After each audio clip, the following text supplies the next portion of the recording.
اور زیادہ نعمتیں عطا کروں گا، اپنے کرم کے اور دروازے کھول دوں گا، اپنی عطاؤں کے اور دروازے کھول دوں گا، اپنی کرم نوازیوں سے تمہاری جھولیوں کو مزید بھرتا چلا جاؤں گا اگر تم شکر گزار بن گئے۔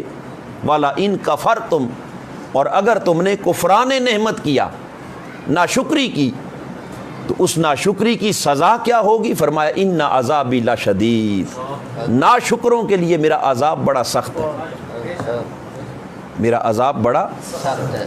سخت ہے۔ تو ایک طرف ناشکری پر اللہ رب العزت سخت عذاب کی وعید سنا رہا ہے، اور دوسری طرف شکر گزار بندوں کو اتنی عظیم خوشخبری دے رہا ہے کہ میرے بندو جتنا شکر کرتے جاؤ گے ہم اپنی نعمتیں اور بڑھاتے چلے جائیں گے، اپنے کرم میں اور اضافہ کرتے چلے جائیں گے، اپنی عطاؤں میں اور اضافہ کرتے چلے جائیں گے۔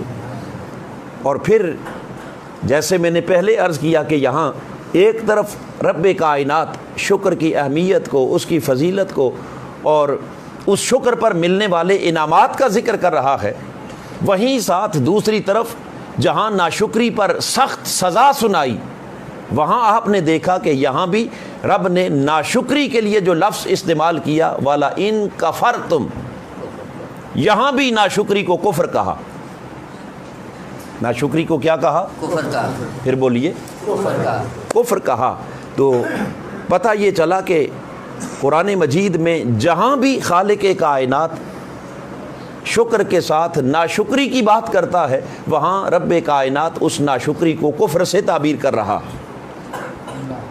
ایسے ہی آئیے قرآن مجید کا ایک اور مقام، آگے چلیں تو قرآن مجید کی سورہ نمل ہے۔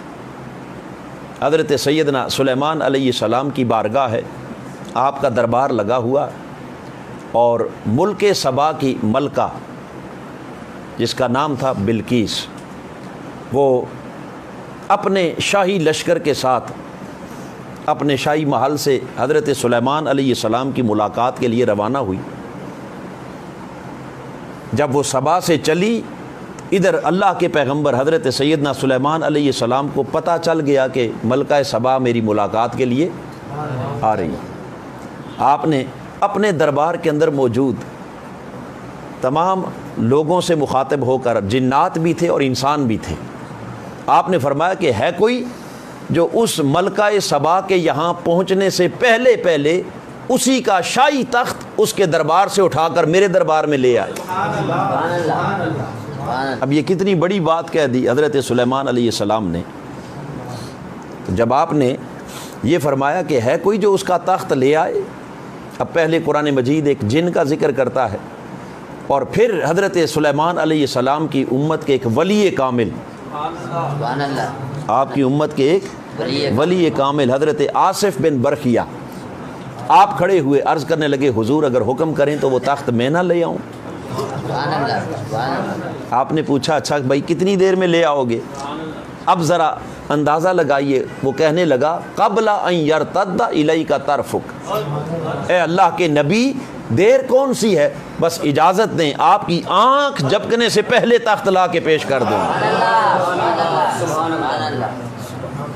آپ کی آنکھ جھپکنے سے پہلے وہ تخت لا کے آپ کی بارگاہ میں پیش کر دوں گا۔ اب خالی دعویٰ نہیں، حضرت سلیمان نے آنکھ جھپکی، فلما رآہ مستقرا عندہ، اب قرآن کہتا ہے کہ آنکھ جھپکی تو تخت پہلے سے موجود تھا۔ یہ اللہ کے ولی کی شان ہے کہ وہ ہزاروں میل جاتا بھی ہے اور آتا بھی ہے، اور نہ کسی کو جانے کی خبر نہ کسی کو۔ وہ تخت لا کر حضرت سلیمان کی بارگاہ میں جب اس نے پیش کر دیا تو حضرت سلیمان علیہ السلام نے اپنی امت کے اس ولی کامل کے چہرے کی طرف جب نگاہ اٹھا کے دیکھی تو کہنے لگا حضور مجھے کیا دیکھتے ہیں، ھذا من فضل ربی، میرا کوئی کمال نہیں، یہ سب میرے خدا کا فضل ہے، ھذا من فضل ربی، یہ رب کا فضل ہے۔ اب پتہ یہ چلا کہ جو صحیح معنوں میں اللہ کا بندہ ہوتا ہے وہ کبھی بھی کمال کی نسبت اپنی طرف نہیں کرتا۔ جو صحیح معنوں میں اللہ کا ولی ہو جائے پھر وہ کرامات کی نسبت اپنی طرف نہیں کرتا. پھر وہ بڑائی تکبر اس میں عناد نہیں آتا کہ میں سب کچھ ہوں، نہیں، وہ کہتا ہے میں کچھ نہیں، جو کچھ ہے میرا خدا ہے. سبحان اللہ سبحان اللہ. یہ سب کرم میرے رب کا کرم ہے. اور اتنی بات کہہ کے اگلے کلمات جو قابل غور ہیں، جس کے لیے میں نے یہ ساری بات آپ کو سنائی، وہ کہنے لگا کہ رب نے جو اتنا کرم کیا، اس قدر روحانی قوت عطا کی، اس قدر روحانی طاقت سے نوازا کہ آنکھ جھپکنے سے پہلے 1500 میل کی مسافت سے تخت لا کر آپ کی خدمت میں پیش کر دیا. وہ کہتا ہے کہ یہ کرم ہوا کیوں؟ یہ بات قابل دھیان ہے. یہ کرم ہوا کیوں؟ اس پر وہ کہتا ہے لیبلونی، در حقیقت میرا رب مجھے آزمانا چاہتا ہے. سبحان اللہ. میرا رب مجھے، بولیے، میرا امتحان لینا چاہ رہا ہے، مجھے آزمانا چاہتا ہے، مجھے پرکھنا چاہتا ہے. کس بات کی آزمائش؟ کس شے کی پرکھ؟ آگے حضرت سلیمان کی امت کا وہ ولی کامل کہتا ہے لیبلونی اشکر ام اکفر. رب کائنات اتنی بڑی طاقت دے کر پرکھنا چاہتا ہے کہ بندے اب دیکھتا ہوں کہ کیا میرے اس انعام پر شکر کرتا ہے یا کفر کرتا ہے. سبحان اللہ سبحان اللہ. میرے اس کرم پر شکر کرتا ہے یا کفران نعمت کرتا ہے. تو پتہ یہ چلا حاضرین محترم، یہ بات بڑی قابل دھیان ہے. پتہ یہ چلا کہ آزمائش کبھی رب کچھ لے کے آزماتا ہے اور کبھی رب کچھ دے کے آزماتا ہے. بے شک. ہم سمجھتے ہیں کہ شاید جب کوئی تنگی آئے، تکلیف آئے، پریشانی آئے، بیماری آئے، سختی آئے، وہی آزمائش ہوتی ہے. نہیں، یہ تنگی، بیماری، سختی یہ ایک چھوٹی آزمائش ہے. اور اللہ کی بڑی نعمتوں کا ملنا، مال کا ملنا، دولت کا ملنا، جاہ و منصب کا ملنا، کرسی کا ملنا، اقتدار کا ملنا، تخت کا ملنا، یہ اس سے کہیں بڑی آزمائش ہے. چھوٹی آزمائش میں تو ہر کوئی خدا کا شکر کرتا ہے، مگر بڑی آزمائش میں انسان اپنے رب کو انسان بھول جاتا ہے. جب مال کی ریل پیل ہوتی ہے، دولت آتی ہے، فراوانی آتی ہے، عزت آتی ہے، جاؤ حشمت آتی ہے، طاقت آتی ہے، اقتدار آتا ہے، اس وقت اپنے مولا کو یاد رکھنا یہ بڑا مشکل کام ہے. حضرت سلیمان کے امت کے ولی جہاں اتنی عظیم کرامت دکھا رہے ہیں، وہاں ساتھ کہتے ہیں کہ یہ کمال نہیں، یہ حقیقت میں میرا امتحان ہے، میری آزمائش ہے. رب دیکھنا چاہتا ہے کہ کیا اس کے کرم پر شکر بھی ادا کرتا ہوں یا نہیں کرتا. سبحان اللہ سبحان اللہ. اشکر ام اکفر، کہ کیا میں اپنا رب کا شکر ادا کرتا ہوں یا اس کی ناشکری کرتا ہوں. تو حاضرین محترم، چونکہ ہر حال میں شکر بجا لانا بندہ مومن کے اوپر لازم ہے، اور یہاں پھر چونکہ وہ جو بنیادی بات میں نے پہلے عرض کی تھی کہ اللہ پاک نے ہر جگہ ناشکری کو کیا کہا؟ بولیے کیا کہا؟ کفر کہا. اب یہاں بھی قرآن مجید کے کلمات پر غور کریں تو حضرت سلیمان کی امت کا وہ ولی کامل کہتا ہے اشکر ام اکفر، کیا میں شکر کرتا ہوں یا کفر کرتا ہوں. تو یہاں بھی ناشکری کو کس سے تعبیر کیا؟ پھر بولیے کس سے تعبیر؟ ناشکری کو کفر سے تعبیر کیا.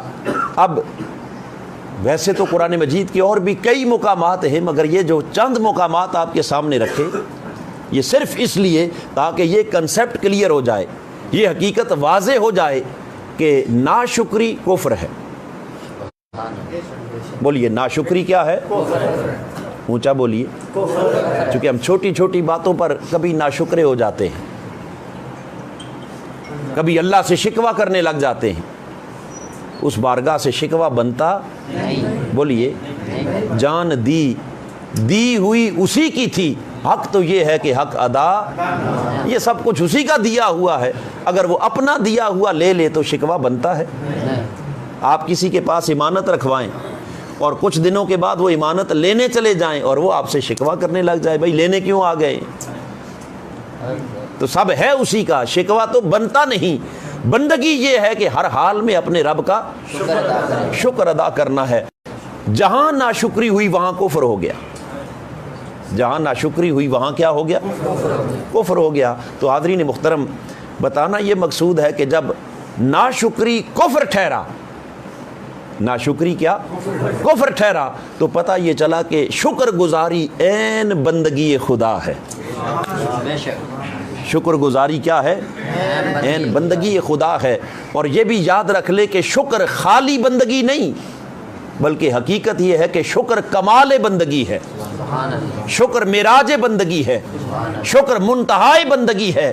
بس جس کا سرے شکر مولا کی بارگاہ میں جتنا جھک گیا اس کو اسی قدر بندگی کا کمال نصیب ہو گیا۔ سبحان اللہ۔ جس میں جتنے جذبات تشکر پائے گئے اور جو جتنا رب کا شکر گزار بن گیا، سمجھ لیں کہ اس کی بندگی اتنی کامل ہو گئی، اور جس کے شکر گزاری میں جتنی کمی آتی گئی اور جس قدر ناشکری آتی گئی، یوں سمجھ سب کچھ کر کے بھی وہ اللہ کی بندگی سے محروم ہو گیا، وہ اللہ کی بندگی سے۔ تو آقا علیہ السلام نے فرمایا الحمدللہ علی کل حال، کہ لوگوں بندگی کا تقاضا یہ ہے کہ ہر حال میں رب کا شکر ادا کرو۔ بولیے ہر حال میں رب کا، جس حال میں رکھے ہر وقت شکر ادا کرو، اور خاص طور پر جب اس کا خاص کرم ہو جائے، خاص نعمت مل جائے، بڑا انعام ہو جائے، اس کی خاص کرم نوازی ہو جائے، تو پھر وہاں شکر ادا کرنا لازم اور واجب ہو جاتا ہے۔ بلکہ جو کرم بڑھتا چلا جاتا ہے تو پھر بندہ شکر میں بھی مزید جھکتا چلا جاتا ہے۔ سبحان اللہ۔ یعنی جتنا بڑا کرم ہو اسی قدر انسان کو چاہیے کہ وہ اپنے رب کا کیا کرے؟ شکر ادا کرے۔ بولیے شکر ادا کرے۔ شکر ادا کرے۔ اب حاضرین محترم، چونکہ مجلس تشکر تھی، میں نے چند کلمات اس حوالے سے عرض کیے کہ اس کی اہمیت کیا ہے، اور اپنی گفتگو کو ختم کرنے سے پہلے جہاں ہم اللہ کی بیش بہا نعمتوں پر شکر ادا کرتے ہیں، صحت اللہ کی نعمت ہے، مال اللہ کی نعمت ہے، اولاد اللہ کی نعمت ہے، موت کے منہ سے بچ کے آ جانا یہ اللہ کی نعمت ہے، سبحان اللہ۔ عزت اللہ کی نعمت ہے، یہ سب اللہ کی نعمتیں ہیں، ماں باپ اللہ کی نعمتیں ہیں۔ وہاں کائنات انسانی کے لیے رب کائنات کی سب سے بڑی نعمت اور رب کا سب سے بڑا انعام، اور کائنات انسانی پر میرے رب کا سب سے بڑا احسان، اگر کوئی سب سے بڑی نعمت اور بڑا انعام ہے تو اس انعام کا نام وجود محمد مصطفیٰ ہے۔ سبحان اللہ۔ سبحان اللہ۔ چونکہ آقا دو جہاں کی آمد کا مہینہ، اس کی آمد ہے، تو لہٰذا بتانا یہ مقصود ہے کہ میرے آقا کے وجود سے بڑا انعام، حضور کی ذات سے بڑی نعمت، آقا کی ولادت سے بڑا کرم، اتنا بڑا کرم کہ جس کو خالق کائنات نے فرمایا لقد من اللہ علی المؤمنین اذ بعث فیہم رسولا، کہ ایمان والو ہم نے تمہارے اوپر بڑا احسان کر دیا۔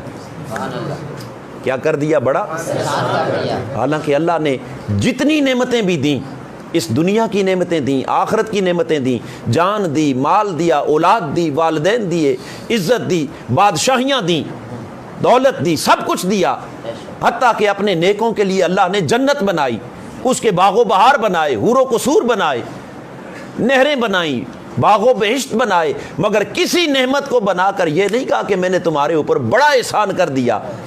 فرمایا احسان کیوں جتاؤں؟ احسان تو اس نعمت پر جتایا جاتا ہے جس پر دینے والے کو بھی ناز ہو، سبحان اللہ۔ سبحان اللہ۔ جس پر دینے والے کو بھی ناز ہو۔ فرمایا تمہارے لیے یہ بڑی نعمتیں ہیں، کسی کے لیے دولت بڑی شے ہے، کسی کے لیے بادشاہی بڑی شے ہے، کسی کے لیے جنت بڑی شے ہے، کسی کے لیے حور و قصور بڑی شے ہے۔ رب فرماتا ہے میرے لیے تو ان کی کوئی حقیقت حیثیت نہیں ہے، میں ان پر ناز کروں تو کیوں کروں؟ مولا پھر تجھے ناز ہے تو کس پر؟ فرمایا دنیا والو تم اپنی دنیا پر ناز کرو، اور نیکو کارو تم اپنی آخرت پر، جنت پر ناز کرو۔ میں ساری کائنات کا رب ہوں، نہ مجھے دنیا پر ناز ہے نہ آخرت پر، مجھے ناز ہے تو اپنے محبوب محمد مصطفیٰ پر ناز